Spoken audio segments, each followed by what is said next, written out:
because we know that one of the solutions for realtors is to make sure that there's enough liquidity in the marketplace that people are able to move up and down, that somebody doesn't feel stuck in a larger home than they need and therefore can't sell it, that people who want to move up can find those homes and sell, right? There's some level of liquidity necessary for the market to function as markets should. In Nevada, housing instability is economic instability. I say this all the time, but it's important here more than other places. Most of our revenue as a state, sales tax, gaming tax, right, insurance taxes, payroll taxes, are around consumption. It's people doing things, buying things, going to dinner, gambling, whatever the thing is. It's a choice. And if your living situation is not stable, if you're worried that you're going to lose your home, if you're paying too much on your mortgage and can't downsize, all of those things prevent people from spending money. And when people don't spend money, the government doesn't have as much money as it did have. And when that happens, we have to cut vital services. And that's a problem for me and our job. And so we spend a lot of time on it.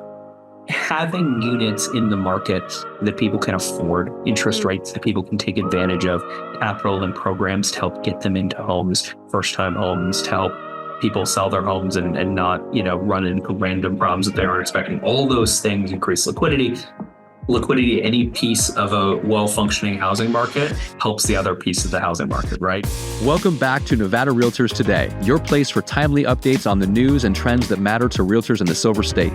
Now let's join your Nevada Realtors President, Brandon Roberts, and Nevada Realtors CEO, Tiffany Banks, for today's episode of Nevada Realtors Today.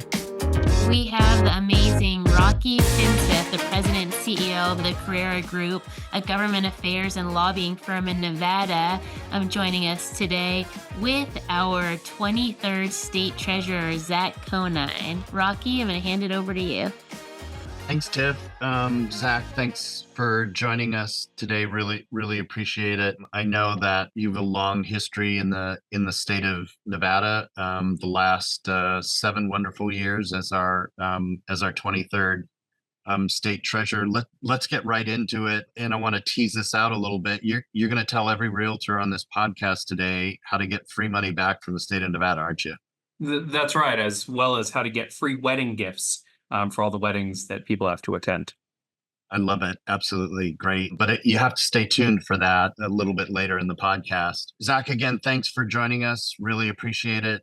Happy to have Brandon and Tiffany with us today. Tell us a little bit about the job of treasurer. What does it entail? What do you do? Why should we care?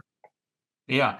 So the treasurer is one of 6 constitutional officers here in Nevada. The governor, lieutenant governor, secretary of state, state treasurer, state controller, and attorney general were called the constitutional officers because we're listed in the Constitution. And, they're all elected. And my job and the state controller's job are the 2 financial jobs.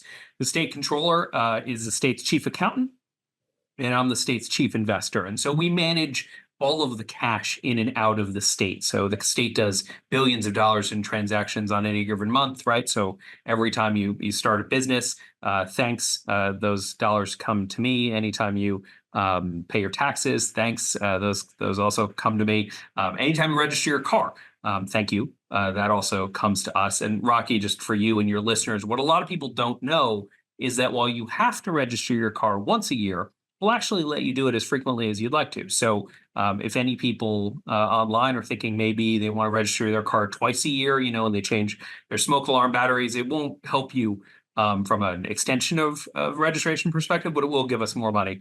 And since we're the government, we would love that. But we manage all monies coming into the state. We manage all monies going out of the state. Yes, some people do actually get paid by the government. And in between the time we get the money and the time we spend it, we invest it. And so we managed, as of today, about $10 billion of other people's money. And we try to make sure that it's invested in safe and secure methods. That number's grown pretty significantly. The day I took office, we had about $3 billion under management. Now we've got about 10, which we feel pretty good about. A lot of reasons for that. But since no one else is on the podcast, mostly me and my team, we've also been able to do pretty well in investing. First year I took office, we made about $12 million in investment returns. And this year we made almost $400 million in investment returns, which is, not bad. And that's in really boring stuff, right? That's the state it never wants to invest in anything that has a chance of going sideways on us. So treasuries, agencies, commercial note, corporate paper, things like that. Hmm. We also are responsible for the state's debt. So anytime the state borrows money to build something, a road, a bridge, school, sewer treatment plant, and I'll say, and I've invited you before, Rocky, but you haven't said yes to it before. But anytime anyone, Tiff, Brandon, wants to be at a sewer treatment plant, ribbon cutting, they're relatively sparsely attended affairs. You can stand right in the front with me. You hold the ribbon, I'll take the picture. I'll hold the ribbon, you take the picture. Like it could work out.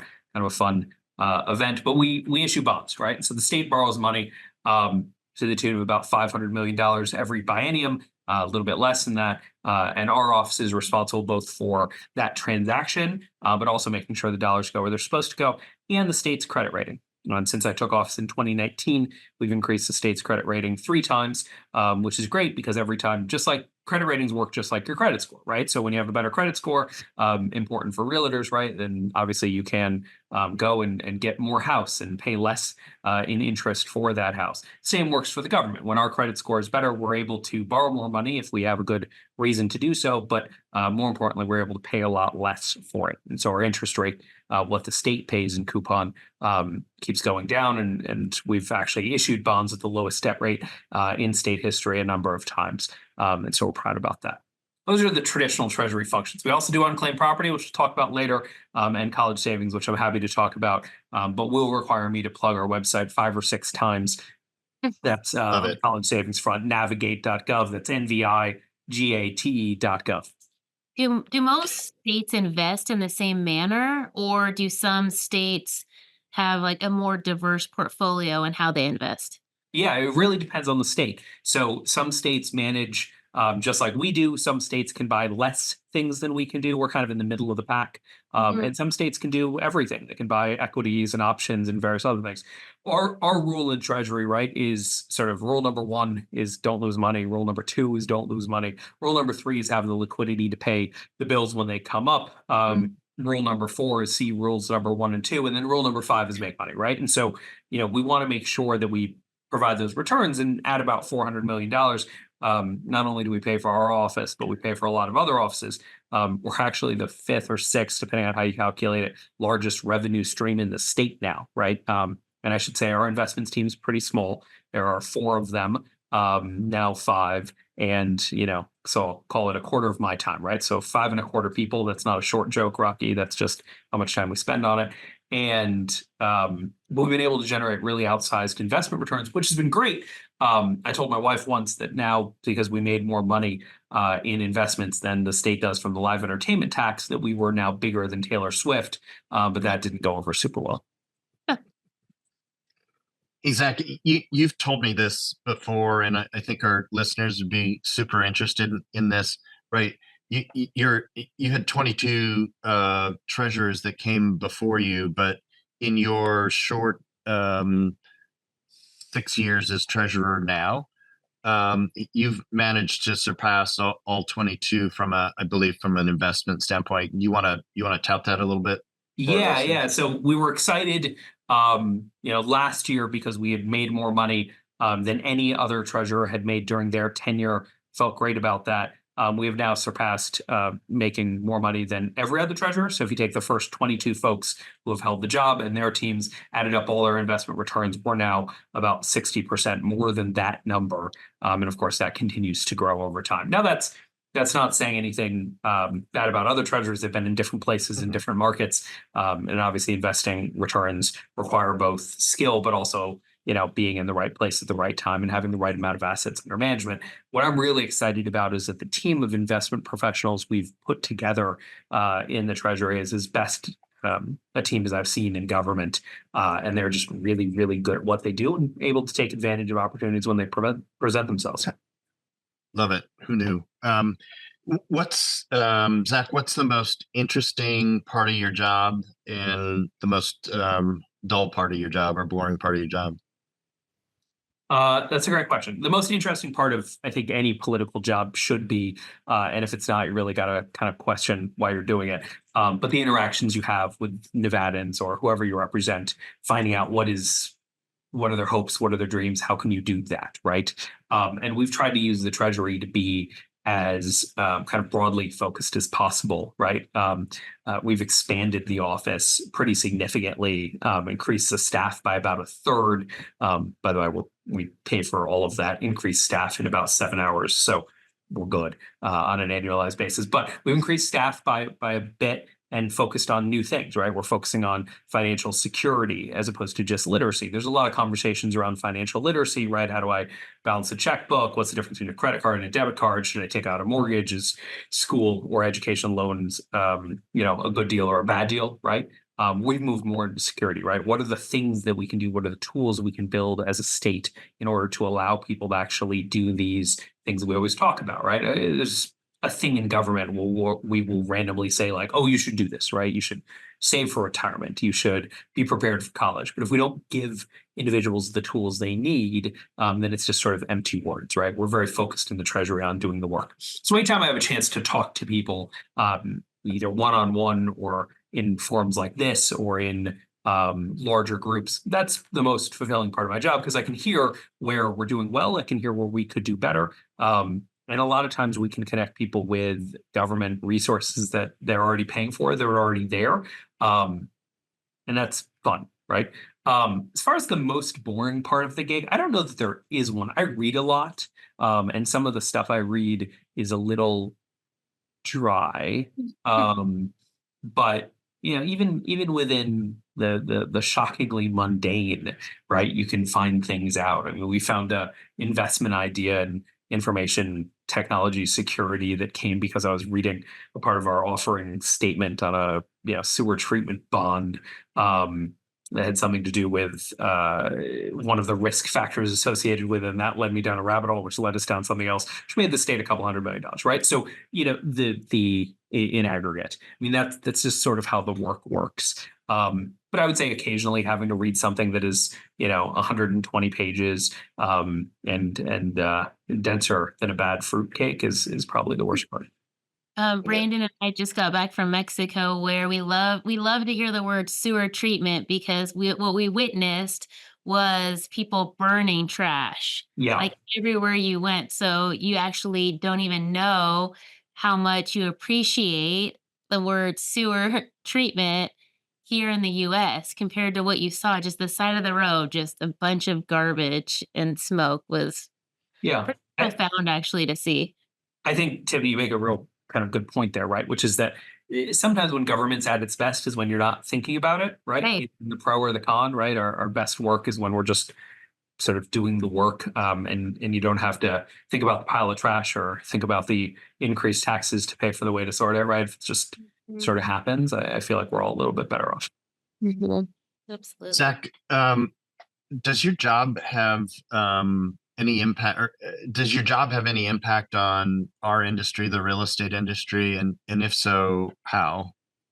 Yeah, I think it's kind of in both ways, right? Your job has an impact on us, right? Because when there's housing liquidity in the market, that's better for everybody. When your members are doing well, when realtors are doing well, that generally means the economy is doing well. And so that's kind of a good green shoot for us. Brandon and I were talking earlier about whether or not you'd seen an uptick in sort of sales and interest since the cut from the Federal Reserve a couple of weeks ago.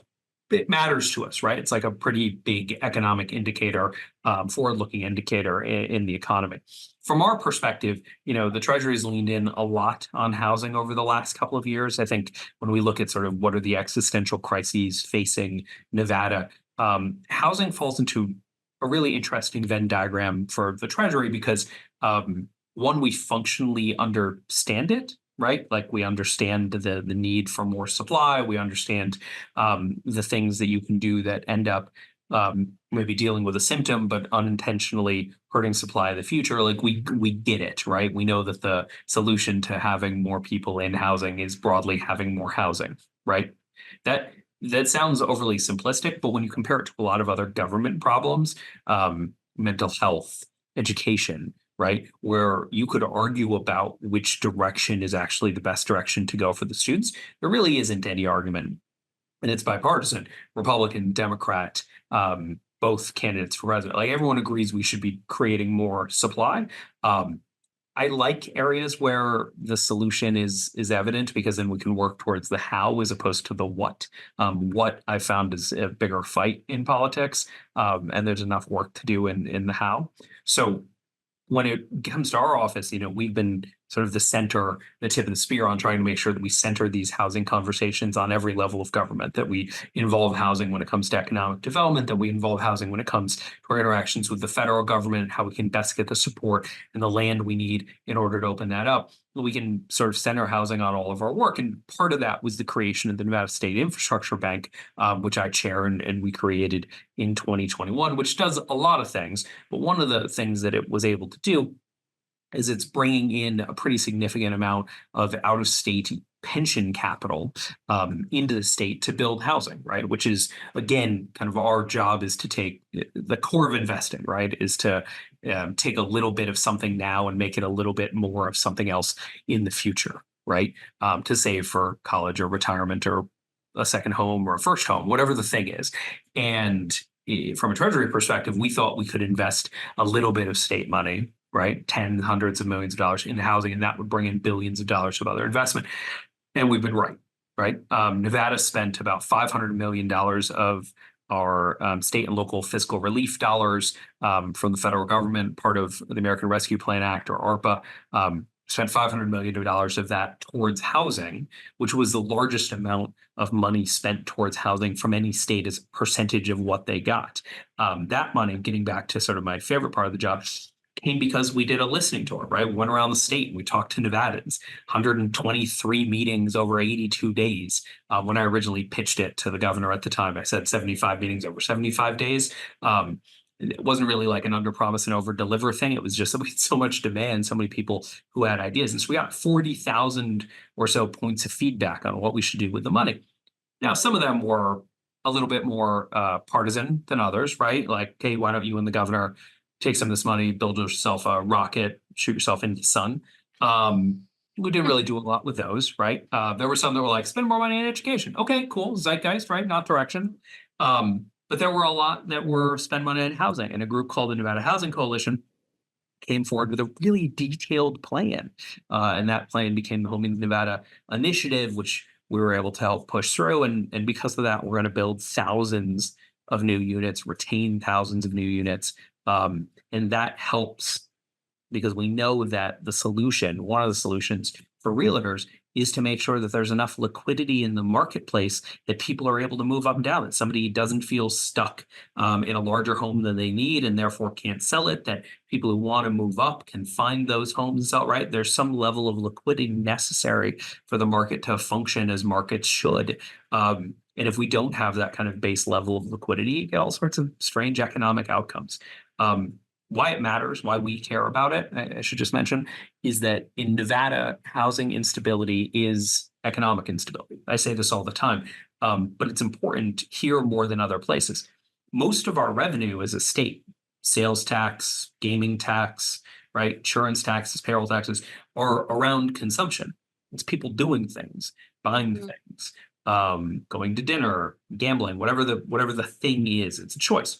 And if your living situation is not stable, if you're worried that you're going to lose your home, if you're paying too much on your mortgage and can't downsize, all of those things prevent people from spending money. And when people don't spend money, the government doesn't have as much money as it did have. And when that happens, we have to cut vital services. And that's a problem for me and our job. And so we spend a lot of time on it.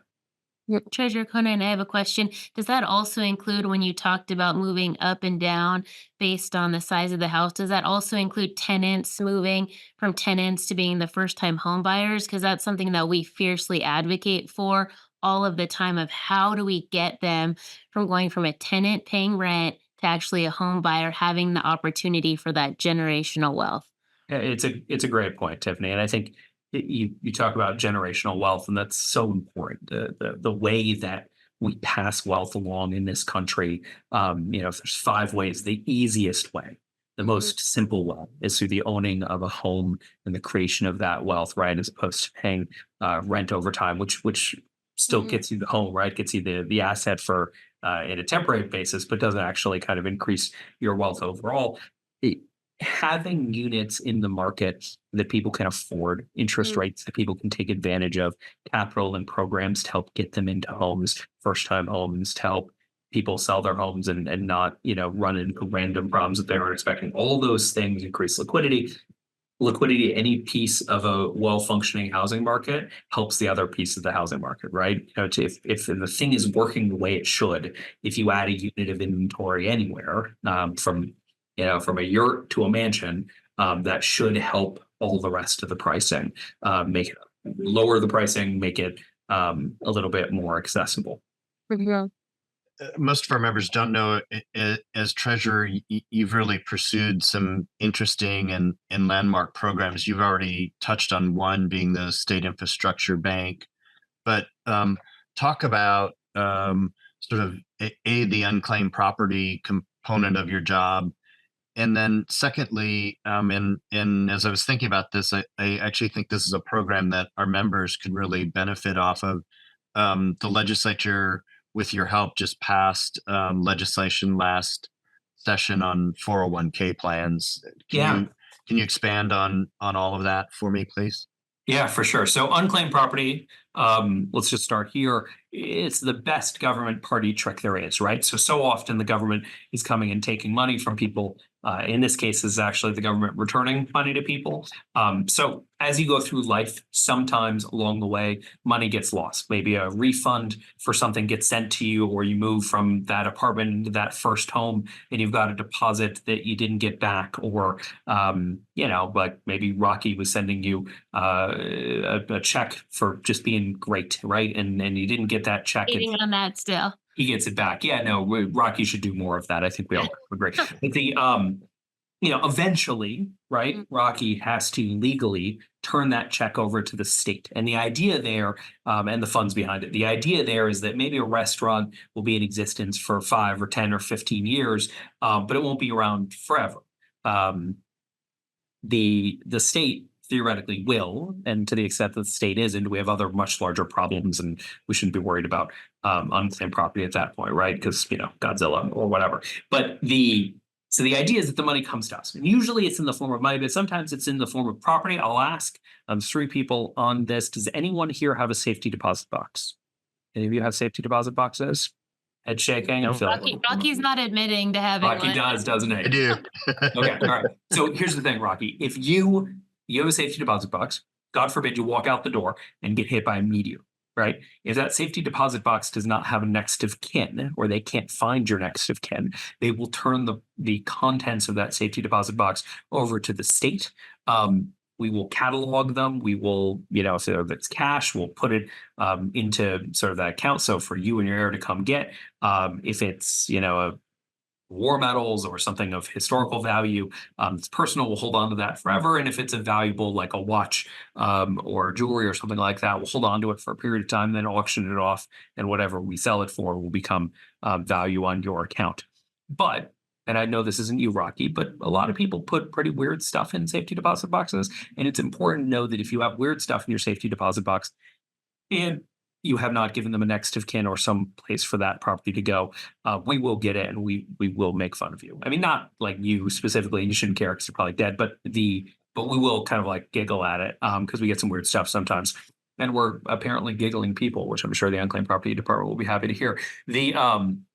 But property comes to us, right? And so, that $50 from a check or whatever, we put it in our database. Right now, we've got about $1.1 billion of unclaimed property owed to Nevadans. And it ranges from, 30 cents here or there to $50 to $100. The largest we've returned to an individual was more than $6 million. That was a very specific case, but It was to me. It was to Rocky. Yeah. Waiting on that check. Right. It didn't have his name or address. I'm still waiting on it. So, And he's waiting on his treasures that you may have thought were Right. silly, but actually they're treasures to him. Right. That's right. But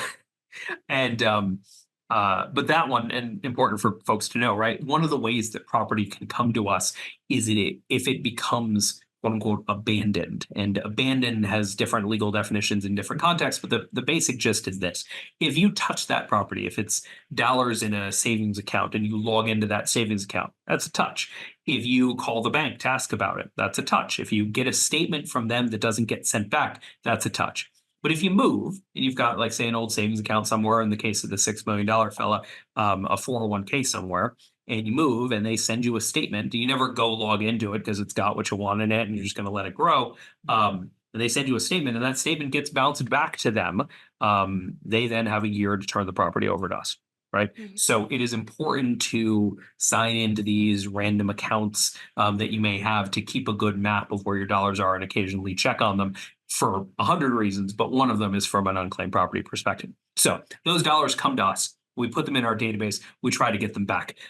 Historically, the office has been really kind of evenly focused on getting dollars in, right? Making sure businesses are in compliance. I should mention, for anybody listening who has a business in Nevada, which I assume is most of them, LLCs, everything else, every single one of you is required to submit an unclaimed property report to the state of Nevada every year. If it's a $0 unclaimed property report, that's totally fine. But if it's not, if you, I don't know, paid a commission check to someone else and they didn't cash it, or you paid a rent check and they didn't cash it, whatever the thing is, you're supposed to fill out an unclaimed property form every year and turn it into us.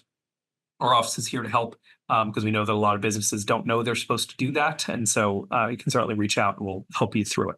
But You're not required if it's zero, right? You're only still actually required if it's zero. okay. We don't functionally, there's thousands of businesses that don't turn it over because it's zero. When I had a business in Nevada, I didn't know I was supposed to do this, right? This is not, don't admit to a crime on the podcast, Tiffany, but we wouldn't, we're not in the business of like going after small businesses, but we want to make sure that people have the tools they need in order to turn it over. And so our office can help on that front.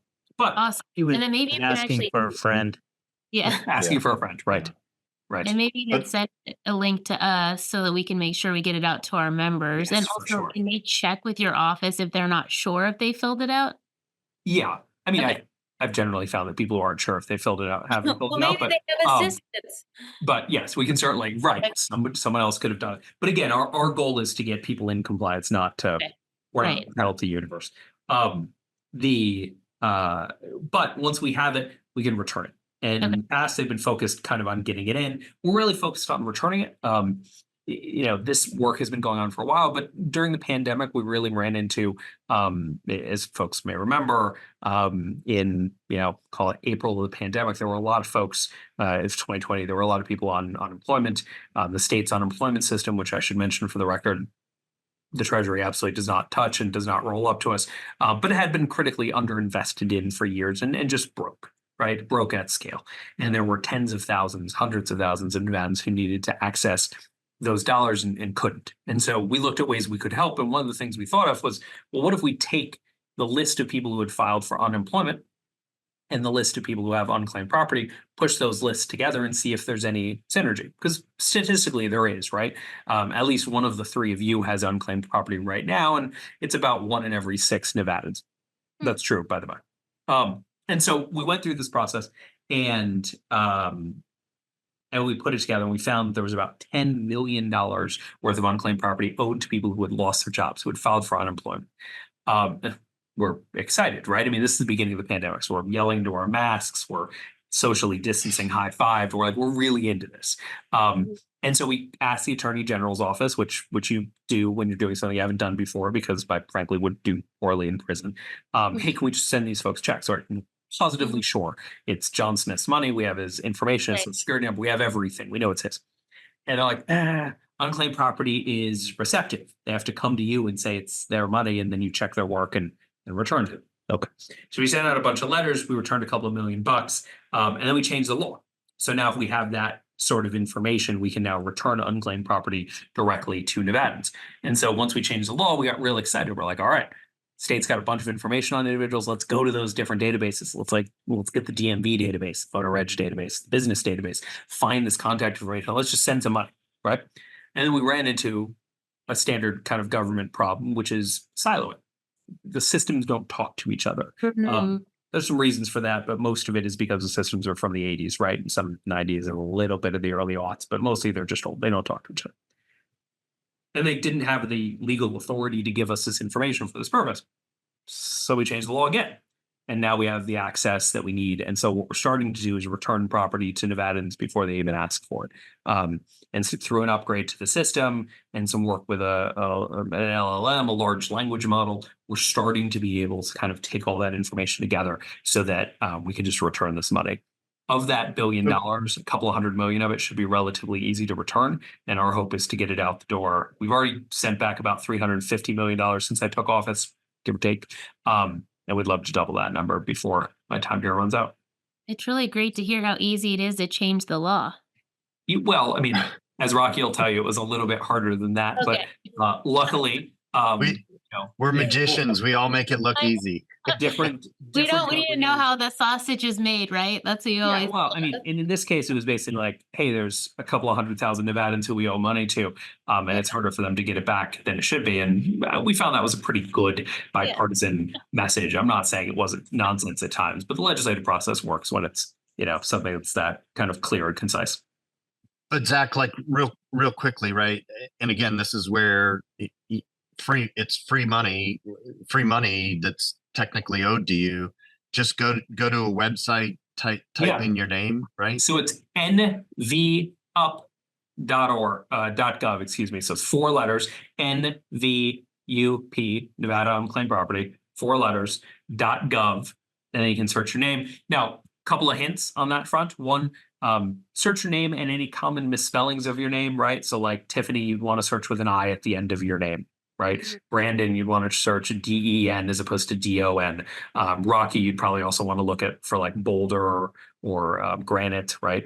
So I look for kind of common misspellings of your name. Additionally, look for middle names, look for addresses he loves this. You look for addresses you used to have, and look for businesses. Right, because unclaimed property is also turned over as owned by the business, not just owned by individuals. And so a lot of our larger claims come from small businesses that, got a vendor payment and missed it, right? $10,000, $5,000, $30,000, right? Like those things happen pretty frequently, especially if the business is real big, especially if, as a lot of small businesses do, maybe the accountant is the same person who's doing the office managing, is the same person who's doing the client interactions, the same person who's doing the billing. Like it ends up being one person with 10 things. You can miss dollars. Big companies do it all the time. So please search. A family member that you would be the next of kin for also? Yeah, so that's the other piece, right? So unclaimed property works just like any other asset. It's just that we're holding on to it. So let's say you had a great grandmother and you were the only person kind of in the lineage left, search their name, see if they have unclaimed property. That process is a little bit harder to claim, right? Because we have to prove that not just that it was her unclaimed property, but that should be yours. But we worked through it and it works out. The other one to think about is oftentimes if you have, say, 2 parents or 2 grandparents who maybe died relatively close to each other, it's very possible that the beneficiary of each of their life insurance payments was them. And if they can't find other folks, that life insurance money, so one of our bigger sources of capital, can just be sitting out there waiting for someone to claim it. I'll say 2 other things. One, you can sometimes on big claims, you might get contacted by a third party, what are groups that are called error finders. A lot of these are totally legitimate businesses. I even helped start one back when I was in the private sector, sort of randomly. But they are going to take a part of whatever they recover in exchange for going through the paperwork. If it's your claim, that almost never makes sense, right? Because you can prove, Tiffany, that you're Tiffany. But if it's your second uncle twice removed, and you don't have access to any of the death certificates or anything else, it might make sense. But please know that the state of Nevada is never going to charge you anything directly for getting access to your property. And so we're happy to walk people through it. Zach, I want to talk about COVID and your role in that, but before we get there, we touch a little bit on the new 401k bill that the legislature passed that you're overseeing. Sure. So I mentioned earlier kind of this difference between financial literacy and financial security, right? And how the government sometimes has the scale to create resources that families can use to get ahead. One of the things we ran into, and I saw this in the private sector, is it's just very expensive to run a 401k for your employees, right? Like the cost to administer for each employee can be very expensive, even outside of the match. And so a lot of small businesses don't do it. Larger businesses generally have the scale to do it, but smaller businesses might not. And so last session, the Senate started a bill, Senator Dallas Harris and a lot of other people working on it, that became the Nevada Employee Savings Trust. And when the Employee Savings Trust goes live, which it will on July 1st of next year, it will allow all Nevadans who work for a business that does not offer a pension plan or a retirement plan to invest into, to have a piece of their paycheck go into an IRA, an individual retirement account that will be managed, directed by them, so they can choose what kind of investments they want within a relatively limited set of ideas, but managed by the state. And so a very low fee, low cost, low barrier retirement plan. And two things are important about it. One, it's portable. It's with the person.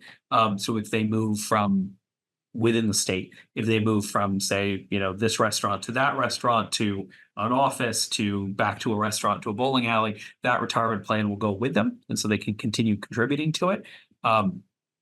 The other thing is that it's absolutely a choice, right? So if that employee doesn't want to participate in it, if they prefer to keep their money under their mattress, they're absolutely welcome to do that. It also won't have, our plan is for it not to have any penalties for taking out dollars from an emergency perspective. One of the big concerns that we have, right, as a state is that if individuals are living very close, sort of paycheck to paycheck, right, very close to the edge, increased costs through inflation and other things, it can be real hard to make the ends meet. And so what we're trying to do is create a little bit of buffer there so that people can save when times are a little bit better, so that if they need to, say, replace the tires on their car, right, they don't have to go and take out a payday loan or something else. It can be very expensive when they could have access to their own money. Can independent contractors take advantage of that as well? As of right now, no. Okay. We're working on that'll be a later stage add-on.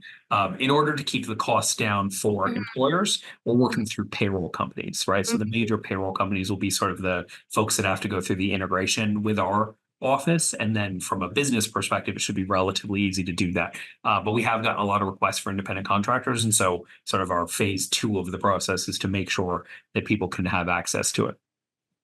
Awesome. The company Great. has to get set up with their payroll company to be able to do it. Yeah, so the payroll company To is offer to their employees. Yeah. So let's say you're using payroll company XYZ, right? You're not the only one using payroll company XYZ. There's hundreds of businesses doing it. And so we'll work on the technology piece with payroll company XYZ and then work to get you all signed up. Businesses don't have a choice to sign up. They have to sign up and allow this, assuming that their payroll company can manage it, but the employee has the chance whether or not to get into it. And it is at no cost to the business itself, right? So now there's obviously some cost, as we're all business operators here. There's some cost in adding another thing to what you have to tell new employees about, and sort of that, that mechanical process, but no hard cost to the businesses, which we thought was really important. Terrific. So, Zach, most of our members are unaware of the outsized role that you played during the COVID crisis to really help landlords and trying to balance. If you remember back at that time, there was such a focus on the tenants, and rightfully so, and them being able to make their lease payments. But I remember very early on, you and I had a conversation about sort of the missing component of that was really the landlords, and you really took it upon yourself. Huge credit to you to really start advocating for landlords during that time. Can you explain kind of your role that you played in that? Because it was a unique and interesting component, and sort of what resulted from that would be really helpful for our members and our listeners. Yeah, for sure. I appreciate the kind words, Rocky. I think everybody was sort of picking up an oar and rowing with it, right? Is the Nevada way, if you'll excuse the pun, through that thing. At the time, and for anybody who's listening but not seeing it, you can tell about how long the pandemic went by looking at my hairline, both pre and post pandemic, both from a color perspective and from a density perspective. But we realized, again, we looked at kind of immediately the last recession, right? And the last recession, the '08 through 2010 or so recession, had a few pretty significant components, but one of the ones that I'm sure all of your listeners and realtors remember is sort of this housing bubble and then the collapse that followed it.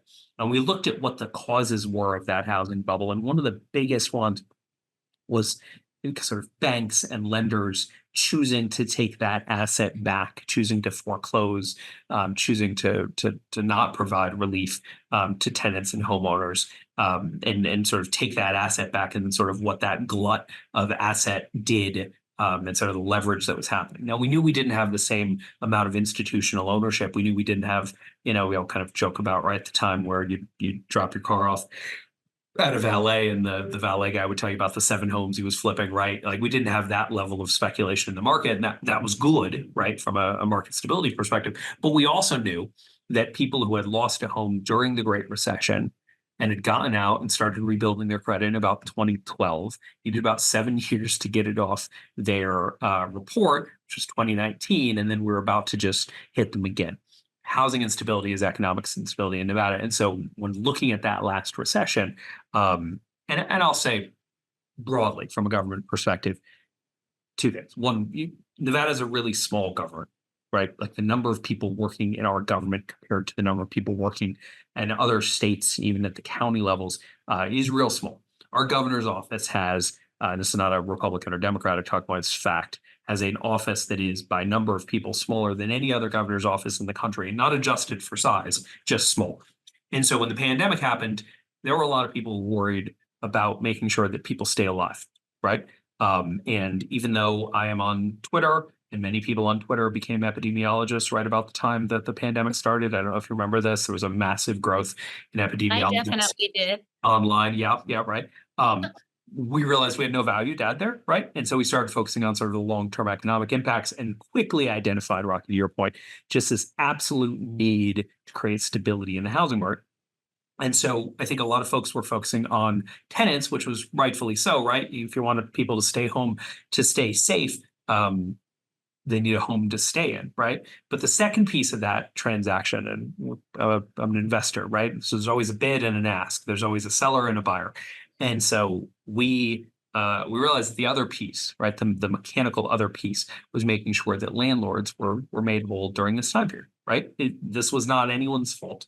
And so to the extent that there was help coming in, air cover coming in from the feds, we needed to make sure that it got to the people who were taking the financial hit, wherever those people were. And I think it was, at least in the first phase, no one was really thinking about landlords until we started to talk, and as well as others started to talk about it and try to figure it out. The other thing was, frankly, mechanical. We spent a lot of time trying to figure out how to get money in the hands of individuals to pay their rent. And we realized that it was so much easier to get money in the hands of the people to whom the rent needed to be paid, that we could functionally cut out the middle person and deal with someone who is running a business, as opposed to someone who was in, frankly, a relatively traumatic period in American history, especially if they had lost a job, or waiting on unemployment to come through, trying to figure out how to deal with kid at home. I mean, I remember at this point, I was at home and my daughter was in first grade, right? And so we'd switch on and off, right? I'd do some of her first grade work, and she'd run our bond portfolio for a bit. She did better than I did, frankly. The math has changed quite a bit since I was in first grade. But you had to work through this time. And so we realized that landlords, right, still had to make mortgage payments, still had to pay all of their expenses for being landlords. So it was easier to functionally get to them. They had better records. They were more quick to respond for 150 reasons. And so we were able to work to make sure that landlords were made whole, and also make sure that their needs were balanced against the needs of tenants during this process, right? And I think we had a lot of good and some really tough conversations, right, about how long we should wait for rental assistance to come through and making sure we got the dollars out. And that was a tough period for a lot of people. But I'll remind folks, like, the state of Nevada was at times the 5th or 6th quickest distributor of funds, which, again, when you think about how big our government is, was really, really quite a coup for the state and the counties the housing administrations who do so much work on this, right? I had the benefit of being able to do some of the press conferences, but the number of people working to get this done statewide in a bipartisan fashion, in a nobody cares who gets the credit fashion, we're able to get a fair amount done. And I think by remembering that a big piece of our housing supply is owned by individuals, right? And this relates to the work that we're doing now. You want to incent the home buyer, you want to incent the investor to continue to invest in homes. You want to incent everyone to do a thing and really prevent behavior that works against the common good, but not choose one common good benefit for another benefit. Excellent. Yeah, terrific. We really appreciate all that you did during that time, because it was challenging for the association. It was challenging, particularly for our members, and just appreciate those elected officials that really stepped to the plate and rolled up their sleeves and wanted to help our members. Yeah, it was our pleasure. And organizations like the Realtors, when you're able to focus on sort of the aggregate and the data, right? And one of the things that just happens so much with housing policy at any level is that it's so easy to focus on the anecdotal, right? It's so easy to focus on the landlord who's not paying but driving a brand new car, or the tenant, excuse me, who's not paying but driving a brand new car, or the one landlord out of 1,000 who's just simply not a good person, right, and is taking advantage of the situation. But when we back up from that, when we're able to talk about things in the aggregate and focus on the policy, I think we've been able to get a lot done.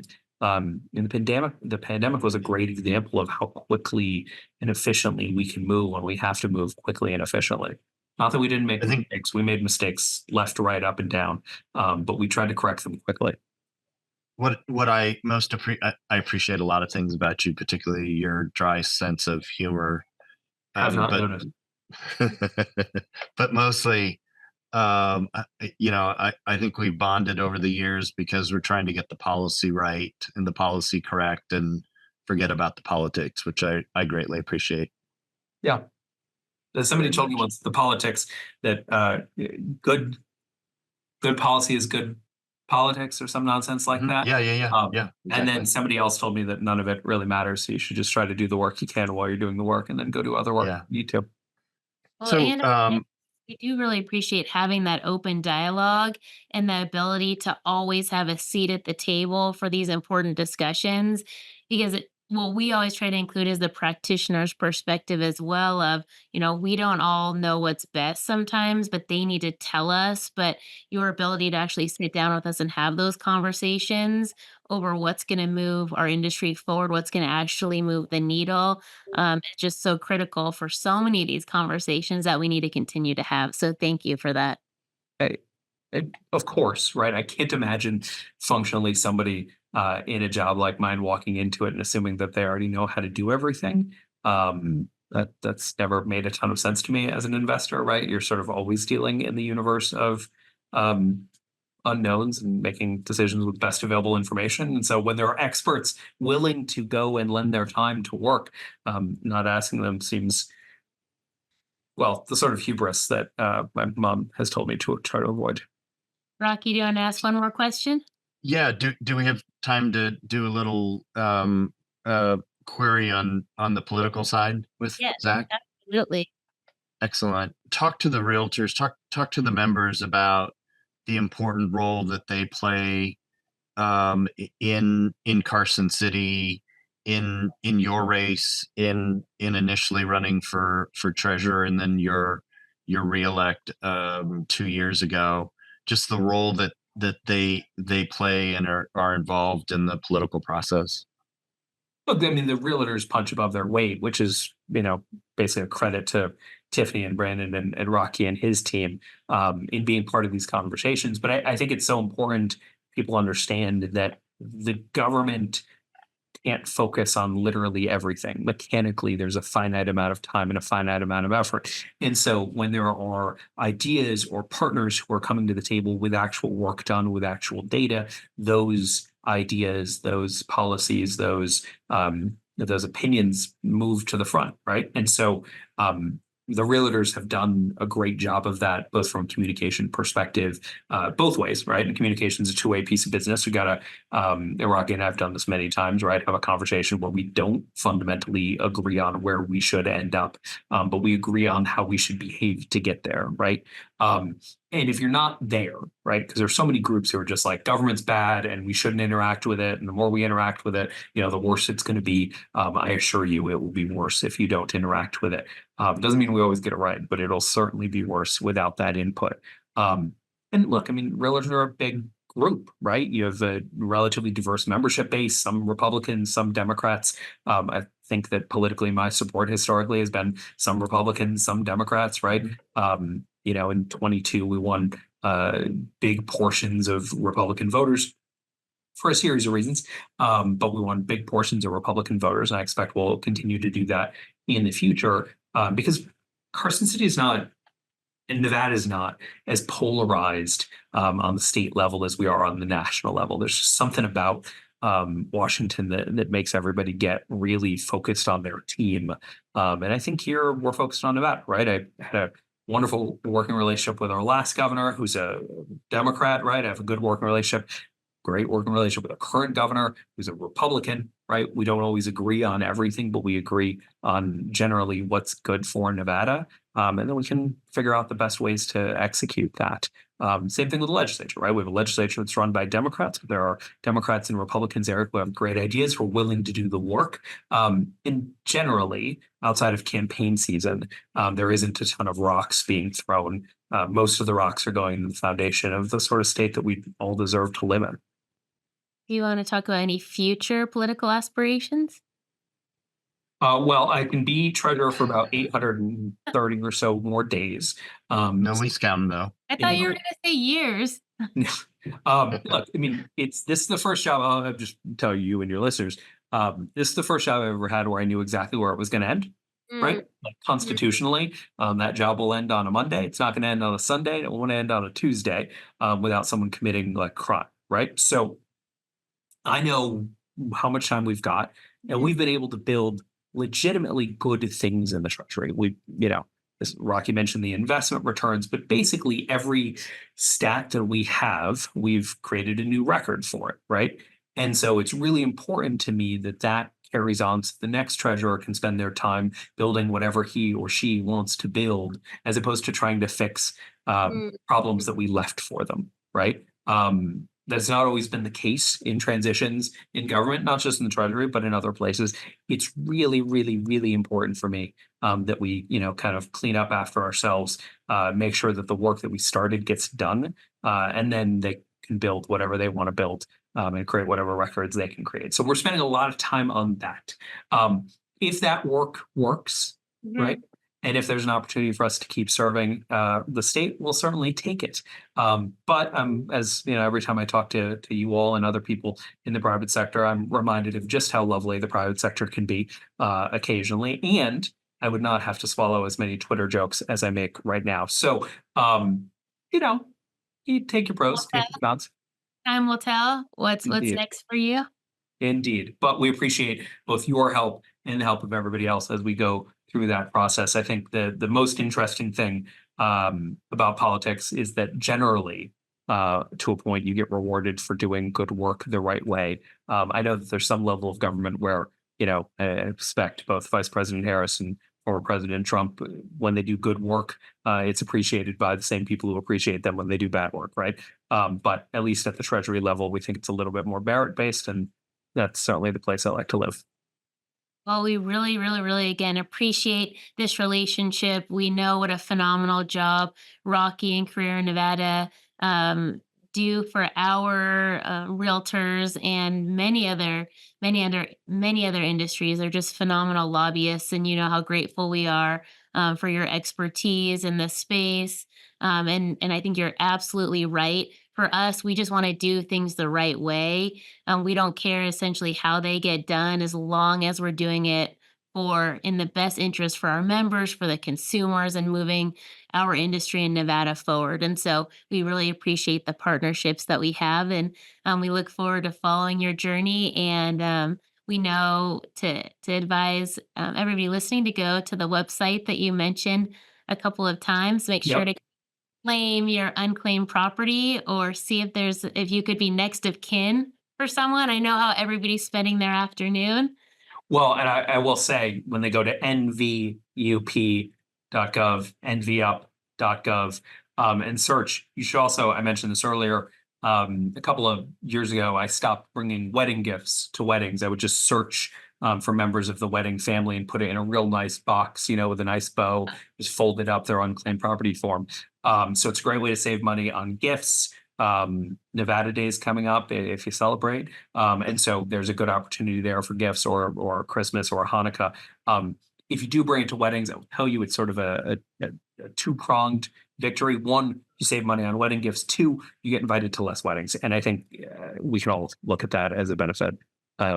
You'll still get invited to the family and the real close friends. They can't not invite you. But the ones on the periphery where you sort of feel bad saying no, you won't have to. Well, thank I you. wondered how you were going to pull all that in. Sure. Brandon, He It's finds a way, like- Brandon. He It's like finds a way, Chekhov's man. gun. You got to get back to it. You just got to set third act. Brandon, do you have anything in closing? I would just say thanks for your time today. I got a lot out of this, and I know our finances are in good hands with you. Look forward to whatever you do in the future, especially if you get into comedy. He'll buy front row tickets. Yeah, maybe like 10th row. It's not better in the front row. I can promise you that. Um, Rocky will be in the front row. We I've know had- that. I've had a front row seat for 6 years. Okay, you can move back. Give It's someone not- else the chance. Okay, well, thank you all so much and have a wonderful day.